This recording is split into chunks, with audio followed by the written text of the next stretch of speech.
Welcome to Manage to Engage, the podcast from clearandopen.com. Dedicated to the evolution of you, because businesses grow when people do. Serving leaders, managers, and people who will be, helping you reach excellence in your work and achieve your personal goals at the same time. Sign up for the free course at clearandopen.com. You don't believe in the sun. You experience it. You don't believe in this jar. You experience it. What if every belief that you had that wasn't actually directly experienced to be true or not, you threw out? What would happen then? Hi, it's Joseph, and thanks for tuning in to Manage to Engage, the podcast from clearandopen.com. Over the past couple episodes, we've discussed how the United States has developed a dangerous relationship with reality. Today, we'll be talking about why businesses are responsible for bringing our society back into truth, and how framing management and leadership as a spiritual practice, just like meditation, can help us create companies that can accomplish this. I offer weekly member webcasts, online courses, and mentorship at clearandopen.com because it's my truth that with the right tools, anyone can eliminate the people, money, and time problems holding them back in business. And I share parts of these webcasts and courses on this show because I want to help you too.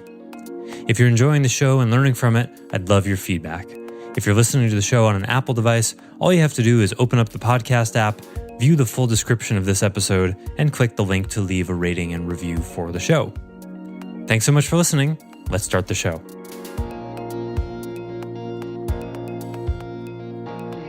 When you hold someone accountable, you're doing God's work. How about that? You can substitute God with life, universe, whatever you want. Reality with a capital R. That's how management and leadership is a spiritual practice, because you're serving reality itself by bringing someone back into truth. That to me is the responsibility of business, because business has a huge impact on our world, and business decisions affect our government on a really large level. You know, when larger businesses say, yes, this should happen, no, this shouldn't happen, and they're influencing whether our government abides with reality or not. Well, as Michael Gerber used to say, big businesses are just small businesses that worked. Well, you said just before that, what Michael Gerber said, I didn't get that. The government, businesses have what kind of influence on government? Big businesses have huge influence on government, right? Through special interests and political action committees. Oh, I see what you mean. Okay. Yeah. So when the bigger your business gets, the more influence you can have on politics, beginning at the local level. So I see that as an avenue for change to happen. As business owners, I have a client I've worked with on and off for about 10 years who has about 1,000 employees in Connecticut. And when he talks to politicians, they listen. You know, he has government contracts, and politicians listen to business people because you have employees whose votes you can influence. You're connected to the community. In a business, you touch hundreds, if not thousands of people. And it all starts with accountability to reality. And that's what accountability is, right? It's accountability to reality. So another way of saying what the role of a manager is a manager is someone who keeps an employee in reality, keeps the business in reality, keeps customers in reality. And when you abide with the principles of reality, it conspires to help you. And hopefully we're keeping ourselves in reality on occasion. Well, that too. I mean, that's really a good point. That's really what the onus of leadership is when you don't have a boss to report to. Will you abide with reality? Will you be faithful to it when you don't have to, when nobody's making you? You know, it's like when someone is an employee and they're following someone else in that way, it usually means they need a certain amount of supervision because they can't be trusted to live entirely in reality. So, okay, they need that amount of supervision to some degree. Now, insert my teachings about meta supervision. When you point out to that employee that they're needing supervision, could be more responsible, can't be trusted in certain domains, and you support them from underneath and level them up so they become more responsible and require less supervision, you've created a leader. Someone who will hold themselves accountable to living in reality, and you've changed the world. One person at a time. Isn't that cool? That's the opportunity you have. And so when you're hiring people, it would be good to try to find out if people are actually interested in such a thing. And that's one way of using a job to abide with reality. And then, also on the product side, whatever you deliver and how you deliver it. That's another example of living in reality. If you're an accountant and you deliver the person's tax returns crumpled up into balls in a box, that's not in reality for how they want to receive those documents. Right? But I was just talking to my accountant recently who sends me all these PDFs, which are output from his programs, I guess. And they're PDFs. I don't use paper, right? He's thinking of like the era where I'm going to like print them out, sign them and mail them back or fax them back or something. I don't do that. I'm signing these electronically. Well, signing PDFs is a pain when there's things like DocuSign and HelloSign, where it's all does it for you. It takes me like an hour and a half to sort out all of these PDFs. And I said to him, this is taking me all this time and I've got to copy each one before I sign it because they're locked. If this were done in DocuSign, it would take me 20 minutes. And he was like, okay, I'll look into that. That's abiding with the reality of increasing the value of the product, right? If he could, I'd pay $50 more easy if he could do that, right? He's increased the value of the product by making it easier for me to deal with, thereby earning money. I hope he doesn't raise his rates just because he's going to use a tool like that. But like I said, I'd be willing to do that. So that's another way of looking at this whole reality thing. Because the whole idea of money is that a business takes resources, does something with them, adds value to them using systems, intelligence, techniques, whatever, does something with them, and then sells the end product for more than it costs to make it. But they've earned that by applying the intelligence that they do, right? Like Kurt, the dirty clothes they give you, you use electricity and water and ingenuity and chemicals, and you return the product cleaner than it started. The clean clothes are more valuable than the dirty clothes, intrinsically speaking, right? That's an objective truth. A clean shirt is more valuable than a dirty shirt. Now, are there exceptions? Yes, you need a dirty shirt for a play or something. Okay, there's exceptions to that. But for the most part, isn't that really wild to think about? That's an intrinsic value. The clean shirt is more valuable than the dirty shirt, right? The warm hamburger is more valuable than the cold hamburger. Intrinsic value. I don't know what Descartes was talking about. The remodeled bathroom is more valuable than the dollars that the homeowner exchanged for it. Yes, right. Exactly. They say, okay, this $10, I would rather have this clean suit than this $10. I'd really like both. But given that everything has a price, I'm going to give you this $10 because the clean suit is more valuable to me than that $10. It's worth it. And then you go, cool. That works for me because for $9, I can clean that suit because I'm clever and I have efficiency and we've using all the square feet of our plant really well and yada, yada, yada. That's business. But what happens when people depart from that and they start thinking about, well, how do I make money, parentheses, without having to create any more value? Now you're not in reality anymore. And then that compounds and creates mischief. Because that's the thinking. Again, like, okay, I want more money. Well, how about in addition to rent, I take a piece of their gross profit? Okay, well, how are you going to contribute to that gross profit? How are you going to create value to earn that?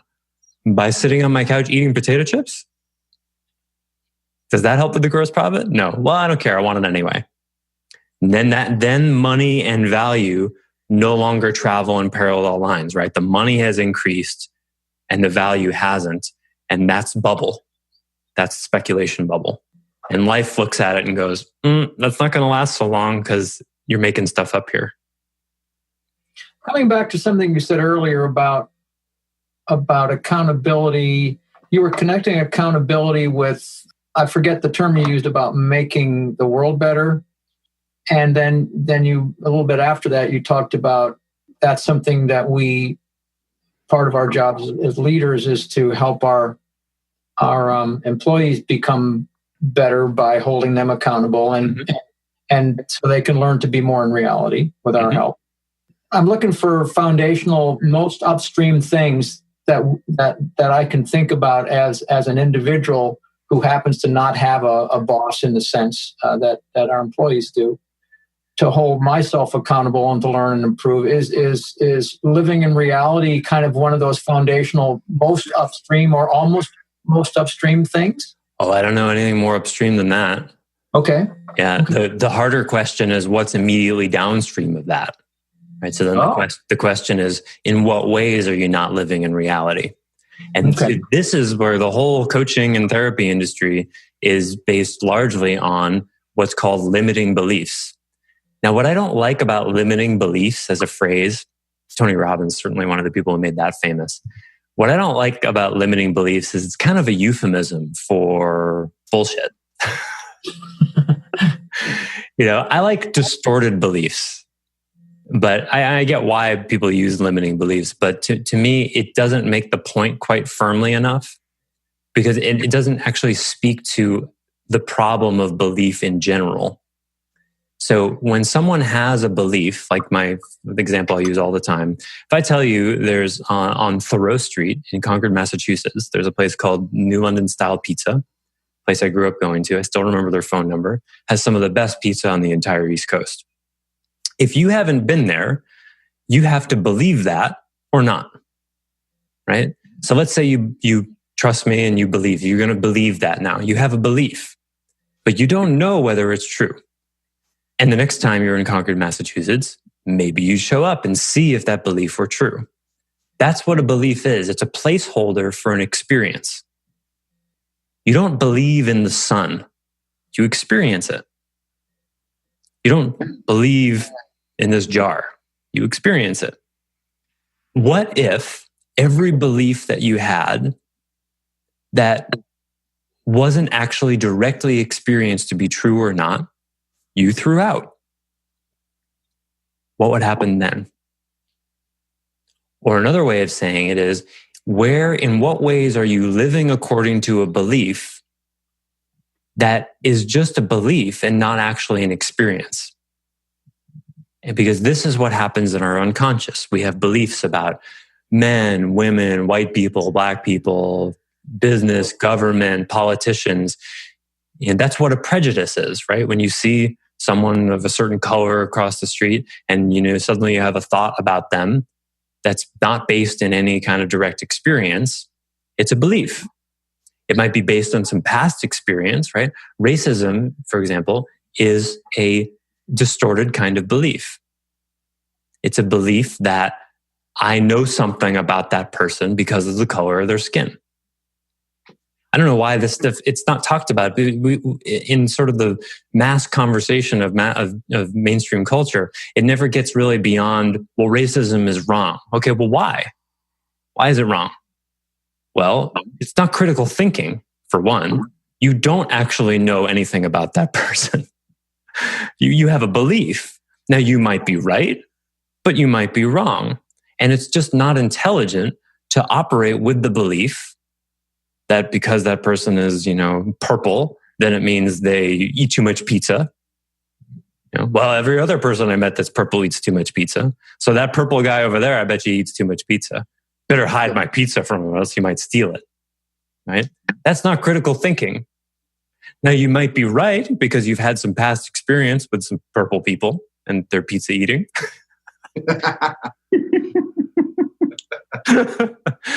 I crack myself up.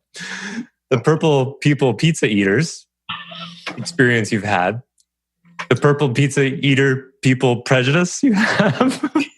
One-eyed and one horn. Yes, right. Thank you.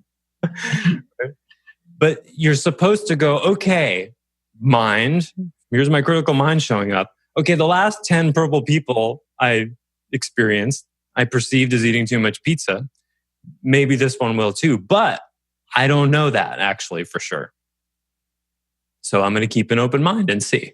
That's what you're supposed to do with beliefs, right? You're not supposed to go, oh, New London style pizza, it is the ultimate essence of godlike pizza, and I believe so strongly that it is the greatest pizza in the world. Well, have you ever had it? No, but I believe it so much. I mean, every day I get up in the morning and hallelujah, this pizza is awesome. I'm so glad it exists in the world. Yeah, but have you had it?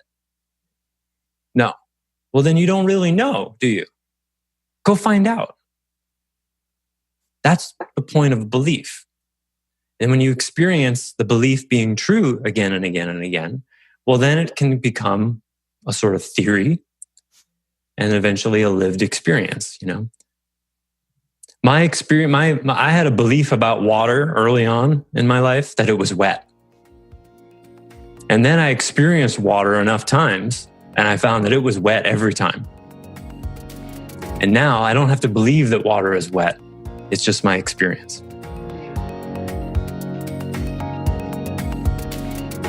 Thanks for listening to Manage to Engage, the Clear and Open podcast. Join us next week when you'll be a little bit closer to who you're destined to be. Until then, know that Clear and Open is dedicated to the evolution of you, because businesses grow when people do. If you want to help the show grow, I'd appreciate you leaving a rating and review on iTunes. All you have to do is open the Apple Podcasts app, view the full description of the episode, and click the link to leave a rating and review. Or you can go to clearandopen.com/review and it will bring you to the right place. If you're looking for more support on your journey, head over to clearandopen.com for even more tools, articles, and free resources. Thanks so much for listening. Bye for now.